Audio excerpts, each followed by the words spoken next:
I think it's pretty funny how quick the Pokemon community sentiment can change. Because a few days ago, people were looking at this post going, wait a second, we're starting in Galar, and then we're going to be revisiting all of the Pokemon regions from March through October, and then November is when we get our new Pokemon game. Does this mean we're getting an all regions or an all generations Pokemon game or like a remaster or something? And then diamondandpearl.pokemon.com was registered, but then deactivated, and then a completely unsubstantiated post by Centro Pokemon saying that they're just randomly, arbitrarily confirming Diamond and Pearl remakes happen, and then everyone's like, oh, Diamond and Pearl remakes, forget about any other possibility. But I want to go back and revisit this thought because everything about the Diamond and Pearl remakes being confirmed is dubious, and it's not actually confirmed. Also, I made a point in my last video talking about how diamondandpearl.pokemon.com could just be a setup for whatever sub-website is coming out with the 25th anniversary.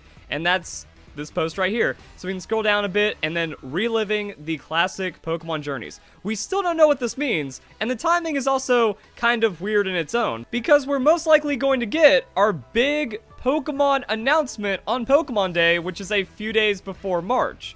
So, is this a hint? Or will it help set the stage once we kind of get a rough idea as to what's going on, and then everything else ends up being confirmed? But what if?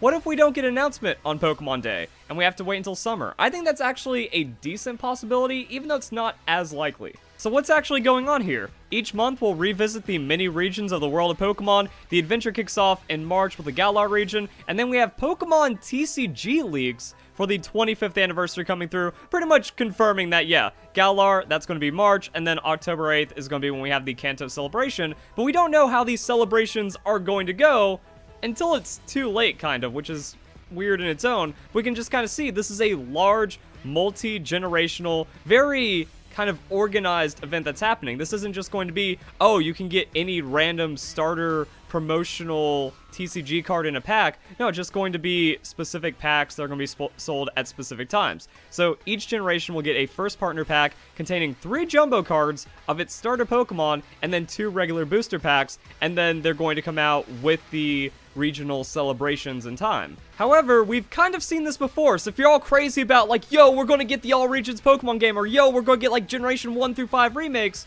might want to calm down on that because we've seen multi-regional celebrations for the Pokemon 20th anniversary. The logo was all of the starter Pokemon for generations 1 through 6. So just kind of like keep everything in a frame of reference, this was before Generation 7. Also, we had the Year of Mythical Pokemon, so we just kind of revisited all of the regions. We revisited all of the generations up until this point, but we didn't get our All Regions Pokemon game, we got a new generation.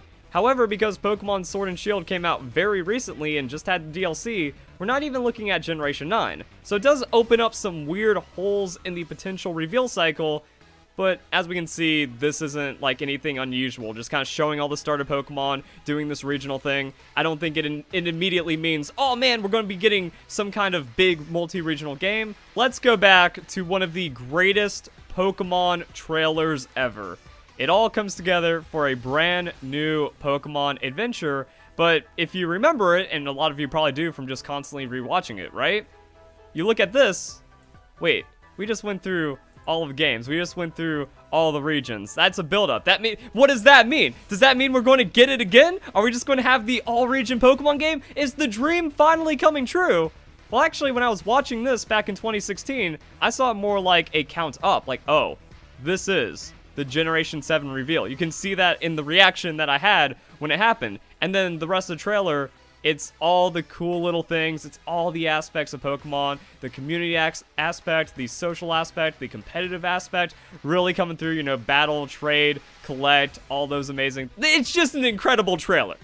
But it shows it in like these generational steps. And then it just kind of went, it all comes together for a brand new Pokemon adventure, boom, Pokemon Generation 7 was revealed. But that's what I mean, like when this kind of gets a little more fudged up by all the timings. But as you can tell with the theme of this video, all the regions doesn't necessarily mean that's what the announcement is going to be. And then I dug up the Pokemon Day from a few years ago. 2019 was kind of whatever, and I think I accidentally conflated 2018 with 2019 in a somewhat recent video, but 2018 was when they did a big countdown leading up to Pokemon Day. 7 superb regions. Ooh, that sounds pretty hype. 6 Pokemon make a team. Well, that doesn't really have anything to do with the new Pokemon game or new Pokemon announcement. Now also, 2018 is notable in the way that we didn't get the main series Pokemon game announcement on Pokemon Day. Pokemon Day kind of fizzled out, then we had to wait until May for Pokemon Let's Go Pikachu and Eevee. So now we have Pokemon Presents in the summer, which could be our reveal for this year. There's also the Pokemon press conferences, depending on how COVID goes. If that makes a comeback, that's another thing to keep an eye out for. So there's a lot of ways that information can be distributed outside of Twitter and the Pokemon website. 5 cards from the 5th expansion, that seemed kind of out of place. 4 elite trainers, 3 starter Pokemon, 2 versions, 2 adventures, and then we have the Pokemon Day finale, 1 champion. So yeah, even though we had build up into Pokemon Day, and it seemed like it was going to be pretty significant because we were waiting for the announcement. What is going to happen as the Pokemon Company, as Game Freak, as main series Pokemon games go from handhelds to console, from the 3DS to the Nintendo Switch? Well, we didn't deserve that information at the time, and that's another thing to keep in mind with this, because there's a lot of things going on. We had this website going up, so we had the celebration starting before the 25th anniversary has actually happened, so just Pokemon 2021 is going to be huge. And then we immediately got the trailer for new Pokemon Snap. That looks amazing as well. We're still waiting on Pokemon Unite stuff. Also, there's like other leaks and beta information that's coming out, not covering it because of copyright strike things, but Pokemon Unite is also looking like it's ready to be released, so it could very well be that Pokemon Day, Pokemon Unite, 2 months later, we get new Pokemon Snap, summer is going to be our main series Pokemon reveal, and then we find out what's going on here. But until then, it's going to be a lot of bits and pieces kind of adding up and just kind of leading up to whatever that announcement is. We're going to get some fun generational stuff, but this isn't going to be like enough of an announcement to make March a massive Pokemon news day. Actually, do you guys remember the Pokemon 20th anniversary website? I can't visit it because it's taken down, but they had like little trivia time, and then they also had like a walkthrough history and things like that. I feel like it's going to be the same, but since they already did it for the 20th anniversary, they're going to have to mix it up a bit. So just going to be a massive revisit on that website, but it's maybe a day or 2 worth of content and some fun, cool stuff about Pokemon, and not necessarily any major Pokemon news.